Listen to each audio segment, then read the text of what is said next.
Last 10 days of রমাদানে যে আমাদের যে লাইলাতুল কদর, এটা হচ্ছে ক্রিম টাইম অফ রমাদান, রমাদানের সবচাইতে মোক্ষম সময় আল্লাহ তাআলার নৈকট্য পাওয়ার, সেটা নিয়ে কিছু কথা বলবো ইনশাআল্লাহ বিইজনিল্লাহ। সম্মানিত সুধী, রাসূলুল্লাহ সাল্লাল্লাহু আলাইহি ওয়াসাল্লাম একবার খুব আফসোস করছিলেন। তিনি যখন শুনতে পেলেন যে বনী ইসরাইলের অনেক অনেক লোক হাজার বছর হায়াত পেত, তারা শত শত বছর ইবাদত করত, শত শত বছর তারা জিহাদ করত, তখন তিনি আফসোস করে বললেন, হায় রে, আমার শেষ সময়ের উম্মতের কি হবে? কারণ তিনি বলেছেন যে আমারু উম্মতি মা বাইনা 60 ইলা 70, আমার উম্মতের গড় বয়স হচ্ছে 60 থেকে 70। ওয়া আকাল্লুহুম মান ইয়াজুজু যালিক, খুব অল্প সংখ্যক লোকই এর চেয়ে বেশি হায়াত। রাসূল সাল্লাল্লাহু আলাইহি ওয়াসাল্লাম যখন দেখলেন যে শত শত বছর হায়াত পেয়েছে বনী ইসরাইলের লোকেরা, বনী ইসরাইলের ওরা শত শত বছর জিহাদ করেছে, আমার উম্মত তো 60 বছরে তার হায়াতই শেষ, 60 থেকে 70 এর মধ্যে তার জীবনই শেষ, আমার গুনাহগার উম্মতের কি হবে? রাসূল সাল্লাল্লাহু আলাইহি ওয়াসাল্লাম খুব আফসোস করছেন। তো রাসূলুল্লাহ সাল্লাল্লাহু আলাইহি ওয়াসাল্লামের এই চিন্তা, এই উদ্বিগ্নতা দূর করার জন্য আল্লাহ তাআলা সূরাতুল কদর নাযিল করলেন এবং বললেন যে ইন্না আনসালনাহু ফি লাইলাতিল কদর ওয়া মা আদরাকা মা লাইলাতুল কদর লাইলাতুল কদরি খায়রুম মিন আলফি শাহর। লাইলাতুল কদর, এই কদরের রাতটা হচ্ছে এমন রাত যেটা খায়রুম মিন আলফি শাহর, হাজার মাসের চেয়েও সেরা। 1000 মাস লাগাতার ইবাদত করলে যে সওয়াব, কদরের রাতে ইবাদত করলে এর সমান সওয়াব হবে নাকি? সমান হবে না। আল্লাহ তাআলা বলেছেন খায়রুম মিন আলফি শাহর, না, এর চেয়েও শ্রেষ্ঠ, এর চাইতেও বেশি। 1000 মাসে, অর্থাৎ 1000 মাসে হয় 83 বছর 4 মাস। তো কদরের রাতে যদি আমরা ইবাদত করি তাহলে 83 বছর 4 মাস ইবাদত করলে যে সওয়াব, সে সওয়াব আল্লাহ তাআলা আমাদের আমলনামায় নসিব করবেন। তো আমরা যেন এই কদরের রহমত বরকত থেকে যেন আমরা বঞ্চিত না হই। তো রাসূল সাল্লাল্লাহু আলাইহি ওয়াসাল্লামকে সান্ত্বনা দেওয়ার জন্য, যে হে নবী, আপনি চিন্তিত হবেন না, বনী ইসরাইলের অনেক লোক হাজার বছর হায়াত পেয়েছে, শত শত বছর ইবাদত করেছে, জিহাদ করেছে, তারা হায়াত পেয়েছে বেশি কিন্তু তারা কদর পায়নি।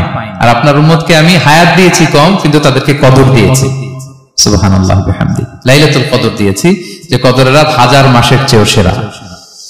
তো এই কদরের রাতকে আবার লাইলাতুন মুবারাকাও বলা হয়েছে। ইন্না আনসালনাহু ফি লাইলাতিন মুবারাকা, এটা বরকতময় রাত। ফিহা ইউফরাকু কুল্লু আমরিন হাকিম, সব বিজ্ঞচিত প্রাজ্ঞচিত বিষয়ের ফয়সালা হয়।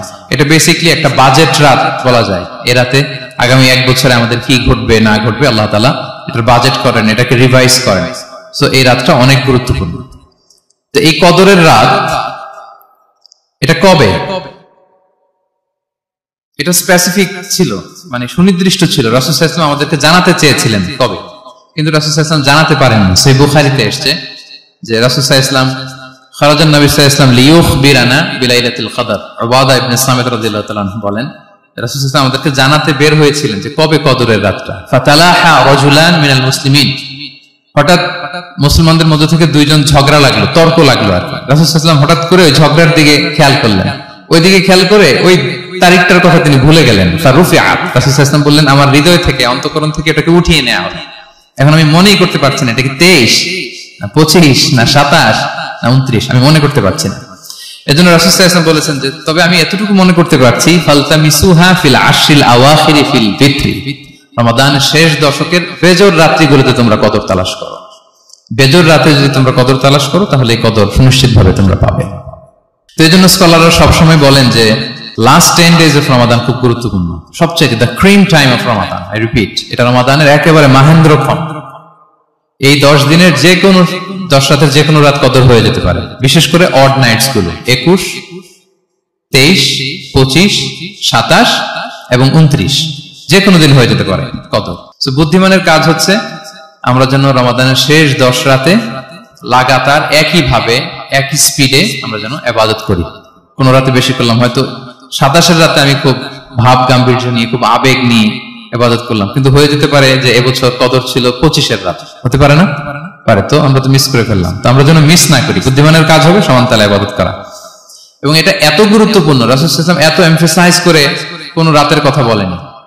আরবি মাস অনুযায়ী 354টা রাতের মধ্যে সবচাইতে শ্রেষ্ঠ রাত, সবচাইতে শ্রেষ্ঠ রাত সূর্য ডোবার পর থেকে হাত্তা মাতলাইল ফাজর, ফজরের সূচনা লগ্ন পর্যন্ত শান্তিময় এ রাত, বরকতের এ রাত।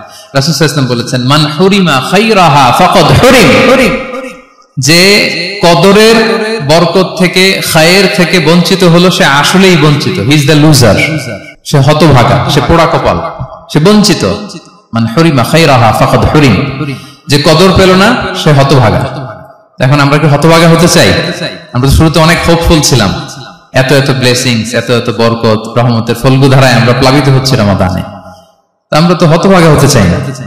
তো আমরা যেন এই শেষ 10 দিন এক তালে আন্তরিকতার সাথে ঈমান ও ইহতিসাবা আমরা যেন ইবাদত করি। সম্মানিত ভাই এবং বোনেরা, তাহলে আমরা সৌভাগ্যশীলদের অন্তর্ভুক্ত হতে চাই, হতভাগা হতে চাই না। আমরা এবার একটু শুনবো যে রাসূলুল্লাহ সাল্লাল্লাহু আলাইহি ওয়াসাল্লাম কদরের রাতগুলোতে কি কি ইবাদত করতেন। আমি খুঁজে 5টা আমলের কথা পেয়েছি বিশেষভাবে, কমন যে আমলগুলো সেগুলো তো ছিলই, বিশেষভাবে 5টা কাজ রাসূল সাল্লাল্লাহু আলাইহি ওয়াসাল্লাম কদরের রাতে করতেন। 1 নম্বর কাজ হচ্ছে তিনি সারা রাত জেগে ইবাদত করতেন এবং পরিবারের লোকদেরকে ঘুমোতে দিতেন না, উঠিয়ে দিতেন।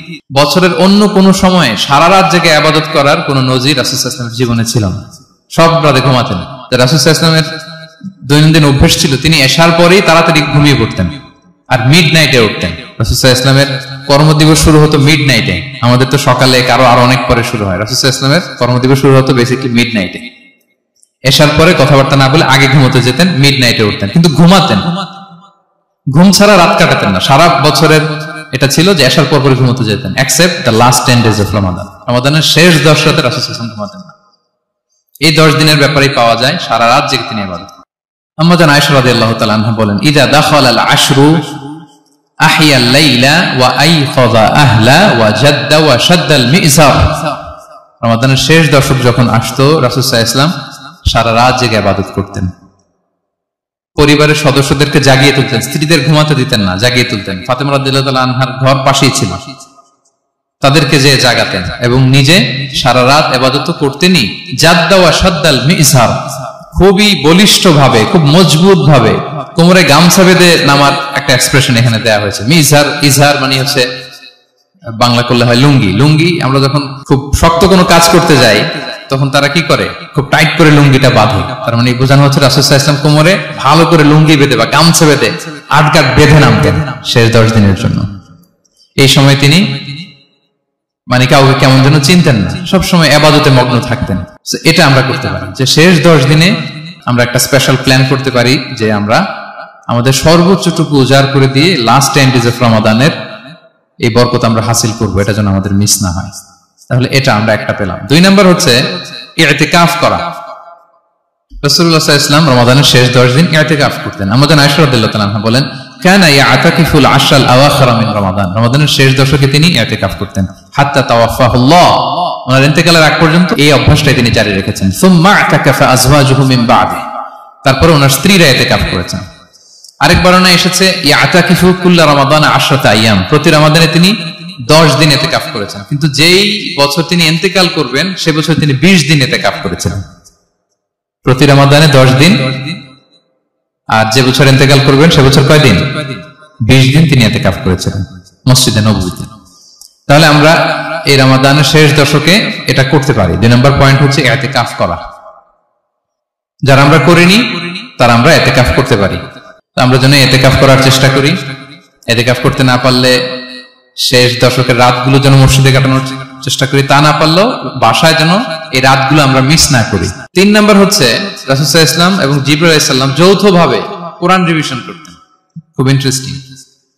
সারা বছর যেটা নাজিল হতো রমাদানে জিবরাইল আলাইহিস সালাম রাসূল সাল্লাল্লাহু আলাইহি ওয়াসাল্লামকে শোনাতেন, রাসূল সাল্লাল্লাহু আলাইহি ওয়াসাল্লাম জিবরাইল আলাইহিস সালামকে শোনাতেন। সহিহ বুখারীর বর্ণনা, কানা জিবরিলু ইয়ালকাহু ফি কুল্লি লাইলাতিন মিন রমাদান ফায়ুদারিসুল কুরআন। প্রতি রমাদানের প্রতি রাতে এসে রাসূল সাল্লাল্লাহু আলাইহি ওয়াসাল্লামের সাথে কোরআন মুদারাসা করতেন।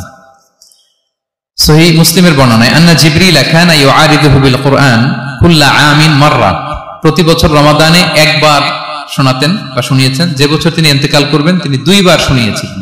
আরাদা ইউআরিদু মানে এটা ফ্রম বোথ সাইড। আরবি শব্দটা এমন যে জিবরাইল আলাইহিস সালাম শোনাতেন, এরপর রাসূল সাল্লাল্লাহু আলাইহি ওয়াসাল্লাম জিবরাইল আলাইহিস সালামকে শোনাতেন। কোরআন রিভিশন করা। তো এই শেষ দশকের রাতগুলোতে আমরা যেন বেশি বেশি কোরআন পড়ি। কোরআন তেলাওয়াত, কোরআনিক রিসাইটেশন হতে পারে, কোরআনের অর্থ পড়া হতে পারে, তাদাব্বুরে কোরআন হতে পারে, কোরআনের হালাকায় জয়েন করা হতে পারে। ইন ইটস এনি ফর্ম আমরা যেন কোরআনের সাথে অ্যাটাচমেন্টটা বাড়াই লাস্ট 10 days অফ রমাদানে। 4 নম্বর কিয়ামুল লাইল করা। রাসূল সাল্লাল্লাহু আলাইহি ওয়াসাল্লাম কিয়ামুল লাইল করতেন এবং কিয়ামুল লাইল শব্দটাকে রাসূল সাল্লাল্লাহু আলাইহি ওয়াসাল্লাম কদরের সাথে জুড়ে দিয়েছেন। সহিহ বুখারীর বর্ণনায় তিনি বলেছেন, মান কামা লাইলাতাল কদরি ঈমানা ওয়া ইহতিসাবা গুফিরা লাহু মা তাকাদ্দামা মিন যামবি।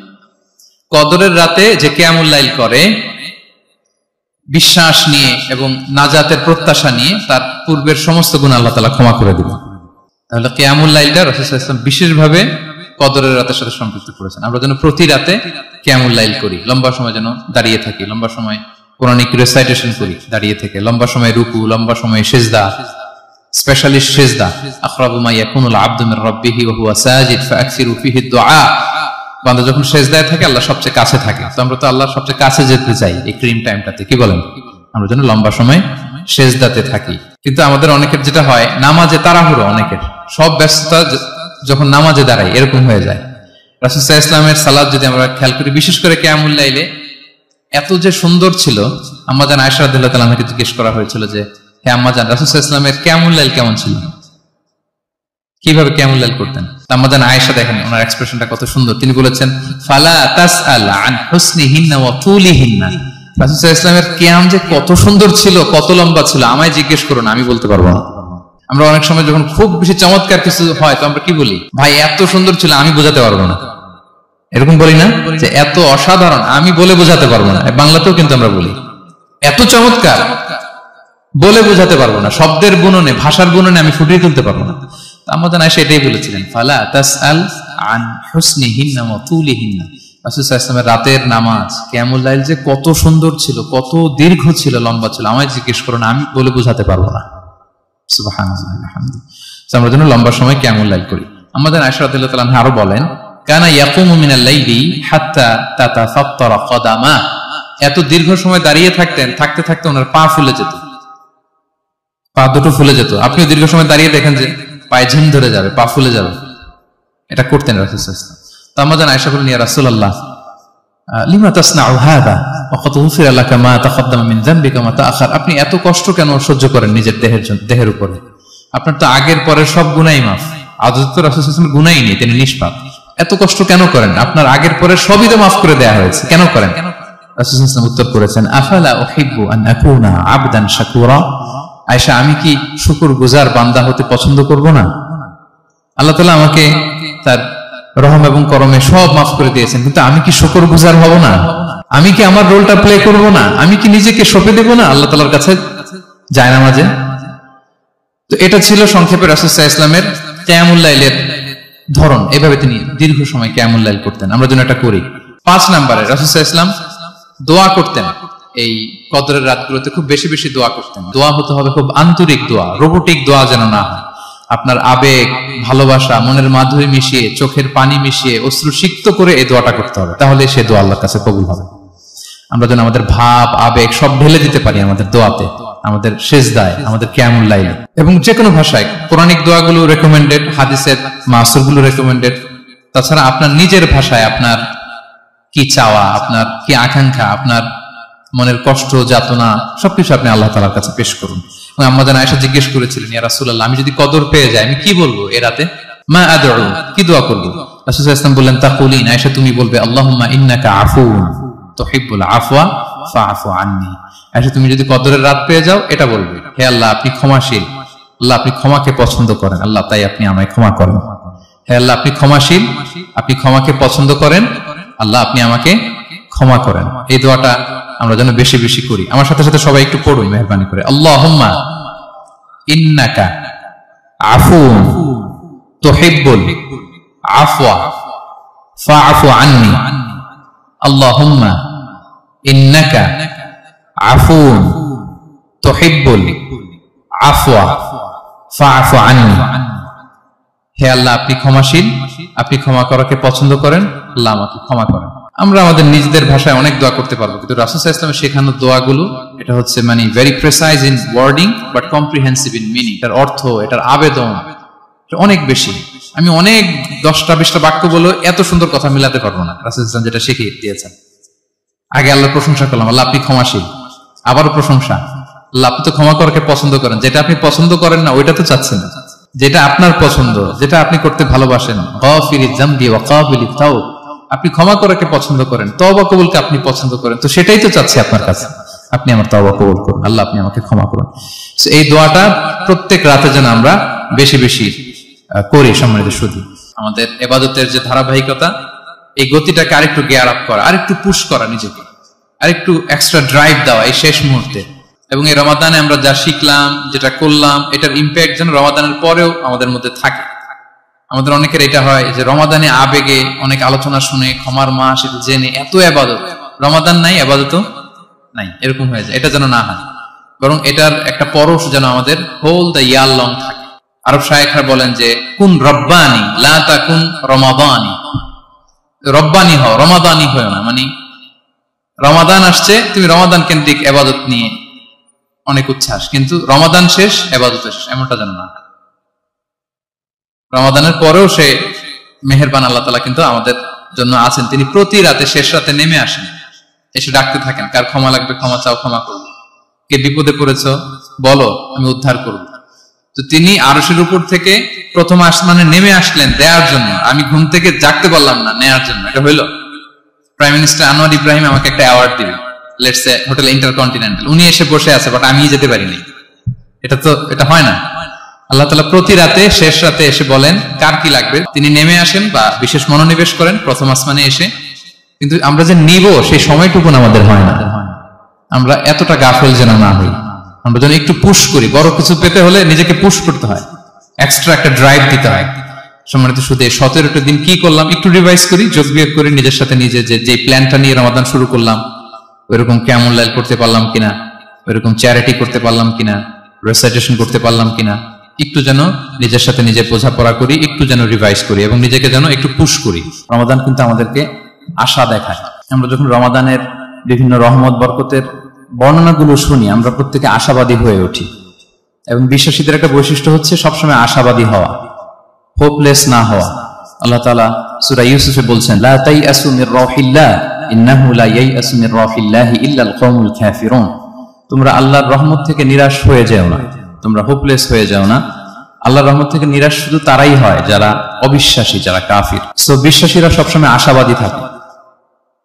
এই রমাদানুল মুবারক এটা আমাদেরকে সবসময় আশাবাদী করে, আমাদেরকে স্বপ্ন দেখায়, আমাদের হৃদয়ে আশা জাগায়। আমরা যখন রমাদান কেন্দ্রিক কথাগুলো শুনি আমরা উচ্ছ্বসিত হয়ে উঠি। যখন বলা হয় যে এই মাস আসলে একটা নফল করলে ফরজের সমান সওয়াব, তারপর এই মাসে উমরা করলে হজের সমান সওয়াব, এটা শুনলে মনের মধ্যে একটা আশা জাগে যে আমাদের আওয়ার রিওয়ার্ডস আর মাল্টিপ্লাইড, আমাদের যে প্রতিদানগুলো দেয়া হচ্ছে নেক কাজের এটা অনেক বাড়ানো হচ্ছে। তারপর যখন বলা হয় যে এই মাস আসলে জান্নাত খোলা হয়, জাহান্নাম বন্ধ করা হয়, শয়তানকে শেকলবন্দি করা হয়, মনের মধ্যে একটা আশা জাগে আমাদের যে না, বাঁচার একটা আশা ফিরে পেলাম, হয়তো এই দফায় আমি বেঁচে যাব, আমার মুক্তির একটা দিশা মিলবে, হয়তো আল্লাহ তাআলা আমাকে ক্ষমা করবেন এবং এই অপরচুনিটিস গুলো কাজে লাগিয়ে আমি মুক্তি পাবো ইনশাআল্লাহ, একটা আশা জাগে।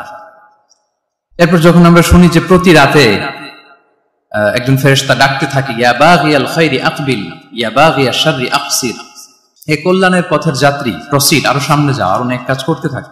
হে অকল্যাণের পথের যাত্রী স্টপ, ক্ষান্ত হও, অনেক হয়েছে, আর না, এবার থাম। এবং প্রতি রাতে ঘোষণা দেওয়া হয় যে ওয়ালিল্লাহি উতাকাউ মিনান নার ওয়া যালিকা কুল্লা লাইলা। রমজানের প্রতি রাতে অনেক মানুষকে জাহান্নামের আগুন থেকে মুক্তি দেয়া হয়। এই যে ন্যারেশন গুলো যখন আমরা শুনি আমাদের মধ্যে কি ফিলিংস আসে? আশাবাদী হয়ে ওঠেন না আপনারা নাকি? আমার কাছে তো মনে হয় যে আমরা খুব আশাবাদী হয়ে উঠি, উজ্জীবিত হয়ে উঠি, খুব এক্সাইটেড হয়ে উঠি। তো এই রমজান কিন্তু আমাদেরকে এইভাবে আশাবাদী করে। সহিহ মুসলিমের একটা বর্ণনা এসেছে যে রাসূল সাল্লাল্লাহু আলাইহি ওয়াসাল্লাম বলেন কুল্লু আমাল ইবনি আদম ইউদাআফ ওয়াল হাসানাতু বিআশরি আমসালিহা ইলা 700 দিফ। অর্থাৎ বনি আদমের সব নেক কাজের সওয়াব বাড়াতে বাড়াতে 10 গুণ থেকে 100 গুণ থেকে 700 গুণ পর্যন্ত বাড়ানো হয়। আল্লাহ তাআলা বলেন যে ইল্লা সওম, সিয়াম ছাড়া সব নেক কাজের সওয়াব বাড়ানো হয় 10 গুণ 100 গুণ 700 গুণ, কিন্তু এই যে আমরা সিয়াম সাধনা করছি এটা ছাড়া। ফা ইন্নাহু লি ওয়া আনা আজজি বিহি, মানে সব নেক আমলের প্রতিদান এটা লিমিটেড, হয় 10 গুণ কিংবা 100 গুণ কিংবা 700 গুণ, কিন্তু সিয়ামেরটা কত গুণ এটা আল্লাহ বলেননি, এটা আনলিমিটেড, এটা সারপ্রাইজ গিফট হিসেবে আল্লাহ দেখেছেন। আল্লাহ বলেন ফা ইন্নাহু লি ওয়া আনা আজজি বিহি, কেননা সিয়াম আমার জন্য সাধন করা হয়, এর প্রতিদান আমি নিজে দেব। কি দেব এটা উল্লেখ করা হয়নি। সব নেক আমলের সওয়াবের কথা উল্লেখ করা হয়েছে, 10 গুণ 100 গুণ 700 গুণ, এটা পাবা ওইটা পাবা, কিন্তু ইল্লা সওম, সিয়াম ছাড়া। ফা ইন্নাহু লি, কেননা এটা আমার জন্য রাখা হয়, ওয়া আনা আজজি বিহি, এর প্রতিদান আমি দেব। কি দেব আল্লাহ বলেননি। এটা যে কত বিশাল হবে, সুমহান হবে, অকল্পনীয় হবে, এটা আল্লাহ তাআলা বলেন, সারপ্রাইজ গিফট হিসেবে রেখে দিয়েছেন। এই হাদিসের এই শেষাংশের টেক্সটটাকে একটু অন্যভাবে পড়া যায় যে ওয়া আনা উজজা বিহি, আনা আজজি বিহি মানে আমি এর প্রতিদান দেব। আবার এভাবেও পড়া যায় যে ওয়া আনা উজজা বিহি মানে আমি নিজেই হব রোজার প্রতিদান।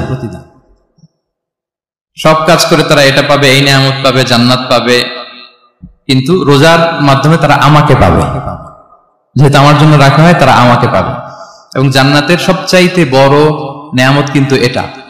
এবং জান্নাতে এমন পরিবেশও ঘটবে যে আল্লাহ তাআলা জিজ্ঞেস করবেন, হে জান্নাতীরা, কোরআনে এবং সুন্নায় যত নিয়ামতের কথা বলা হয়েছিল তোমরা কি সব বুঝে পেয়েছো? সবাই বলবে হ্যাঁ আমরা সব বুঝে পেয়েছি। একজন দাঁড়িয়ে বলবে যে আল্লাহ একটা জিনিস পাইনি, সেটা হচ্ছে আপনাকে পাইনি, আপনার সৌন্দর্য আমরা এখনো দেখিনি। আল্লাহু আকবার। তো সে জান্নাতে সবচাইতে আনন্দ ঘন মুহূর্ত হবে যখন আমরা সরাসরি আল্লাহ তাআলাকে দেখব। এবং এটা রোজার প্রতিদান হিসেবে আল্লাহ সারপ্রাইজ গিফট হিসেবে রেখে দিয়েছেন। সুবহানাল্লাহ। এই বর্ণনাগুলো শুনলে আপনাদের কেমন লাগে বলেন? একটা আশা জাগে মনের ভিতরে, কি বলেন? It gives us hope, it makes us hopeful. তাহলে রমাদান আমাদেরকে আশাবাদী করে। এরপর রাসূল সাল্লাল্লাহু আলাইহি ওয়াসাল্লাম বলেছেন রোজার জন্য দুইটা খুশি রোজাদারদের জন্য, লিসাইমি ফারহাতান, ফারহাতুন ইনদা ফিতরি। একটা খুশি যখন সে ইফতার করে, যখন সে ইফতার করে এটা একটা আনন্দ, আসলে কিন্তু অনেক আনন্দ। পৃথিবীর কোন খাবার দাবারের সাথে ইফতারের তুলনা হয় না। অন্যান্য খাবারের মধ্যে নিয়ে আসা হচ্ছে, আমি সালাদ বানাচ্ছি আবার একটু করে খেয়ে ফেলতেছি, আমি একটা কিছু রান্না করতেছি একটু ট্রাই করতেছি, কিন্তু ইফতারের অ্যারেঞ্জমেন্টটা আলাদা। কেউ ট্রাই করতে পারতেছি না, শুধু আনা হচ্ছে, টেবিলে সাজানো হচ্ছে, রাখা হচ্ছে, দোয়া হচ্ছে, বারবার ঘরের দিকে তাকানো হচ্ছে কখন সেই মুহূর্তটা আসবে। আসা মাত্রই বিসমিল্লাহ বলে আমরা মুখে দেই। তো এটার আনন্দটাই আলাদা। এবং রোজা শেষে প্রথম যে খাবারটা আমাদের মুখে লাগে, এটার যে স্বাদ পৃথিবীর অন্য কোনো খাবারের ওই স্বাদ হয় না। অন্য সময় তো আমরা খেজুর খাই, কিন্তু ইফতারের সময় প্রথম যে খেজুরটা আমরা খাই, এটার একটা অন্যরকম তৃপ্তি না? তার মানে জান্নাতের একটা আবহ এখানে। জান্নাতেও এরকম একই রকম খাবার দেওয়া হবে, কিন্তু তৃপ্তি স্বাদ আলাদা। উতুবিহি মুতাশাবিহা। দুনিয়াতে যে আমি ওয়াটারমেলন খাচ্ছি, জান্নাতেও নাকি এটাই দেয়া হবে। তো মানুষ প্রশ্ন করবে যে আল্লাহ এটা তো আমরা খেয়েছি, এটা কেন? আল্লাহ বলে এটা খেয়ে দেখো, এটা ওই রকম না, এটার তৃপ্তি আলাদা, এটার স্বাদ আলাদা। তাহলে এটা একটা আমাদের আনন্দ ইফতারের সময়। আর একটা ফারহাতুন ইনদা লিকাই রাব্বি, যখন আমরা আমাদের রবের সাথে সাক্ষাৎ করব, সেটা অনেক বড় আনন্দের হবে। এবং জান্নাতে ঢোকার অনেকগুলো এন্ট্রি আছে, এই যে আমাদের এখানে কয়েকটা এন্ট্রি আছে। জান্নাতের একটা স্পেশাল এন্ট্রি থাকবে সাইমিনদের জন্য, রোজাদারদের জন্য। ইন্না ফিল জান্নাতি সামানিয়াতু আবওয়াব মিনহা বাব ইউসাম্মা আর-রায়্যান। অনেকগুলো দরজা, একটা দরজা আছে নাম হচ্ছে আর-রায়্যান। লা ইয়াদখুলুহু ইল্লা সাইমুন। রোজাদাররা ছাড়া কেউ এই রায়্যান দিয়ে ঢোকার পারমিশন পাবে না। মান দাখালাহু লাম ইয়াযমা আবাদা। একবার যে সেখান দিয়ে ঢুকবে চিরকালের জন্য তার গলা থেকে তৃষ্ণা মিটে যাবে। কি আপনারা কি একটু হোপফুল হতে পারছেন নাকি? আশাবাদী হতে পেরেছেন সবাই? তাহলে Ramadan is the month of hope. Ramadan আমাদেরকে আশাবাদী করে। সম্মানিত ভাই এবং বোনেরা, আমরা উজ্জীবিত হয়ে উঠি, আমরা স্বপ্ন দেখি, বাঁচার স্বপ্ন, আমরা মুক্তি পাওয়ার একটা আমরা প্রচেষ্টা পাই এখানে। তাহলে প্রথম কথা হচ্ছে রমাদান আসলে আমাদেরকে আশাবাদী করে তোলে। রমাদান যেমনি ভাবে আমাদেরকে আশাবাদী করে তোলে সম্মানিত দিনী ভাই এবং বোনেরা, এট দ্য সেম টাইম রমাদান কিন্তু আমাদের জন্য অনেক সতর্কতামূলক বাণী উপস্থাপন করে। মানে এটা যেমনি the month of hope, at the same time it is the month of warning. দুইটাই আছে আর কি, চেক এন্ড ব্যালেন্স। এটা যেমনি হোপ জায়গায়, আবার ওয়ার্নিং ও আছে। দুইটা ওয়ার্নিং এর হাদিস শুনি। সহিহ বুখারীর বর্ণনা, রাসূল সাল্লাল্লাহু আলাইহি ওয়াসাল্লাম বলেন, মান লাম ইয়াদা কাওলা যুরি ওয়াল আমালা বিহি ফালাইসা লিল্লাহি হাজাতুন আন ইয়াদা তাআমাহু ওয়া শারাবাহু। রোজা রেখে যে ব্যক্তি মিথ্যা কথা, মিথ্যা কাজ মানে পাপ কাজ, অন্যায় কাজ ছাড়তে পারল না, তার না খেয়ে থাকা, না পান করে থাকাতে আল্লাহর কিছু যায় আসে না। তার ওই রোজার আল্লাহর কোনো প্রয়োজন নাই। এটা জাস্ট উপোস, এটা জাস্ট অনাহার, জাস্ট আমি পানি খাইনি, আমি খাবার দাবার গ্রহণ করিনি, দ্যাটস ইট, এতটুকুই। এতে আল্লাহর কিছু যায় আসে না। এটার কোনো সিগনিফিকেন্স আল্লাহ তাআলার কাছে নাই যে রোজাও রাখলো আবার মিথ্যাও বলে, রোজাও রাখলো আবার গীবত করতেছে, রোজাও রাখে অন্যের জন্য অকল্যাণ কামনা করে, রোজাও রাখে খারাপ কাজ করতেছে, নিষিদ্ধ কাজগুলো করতেছে।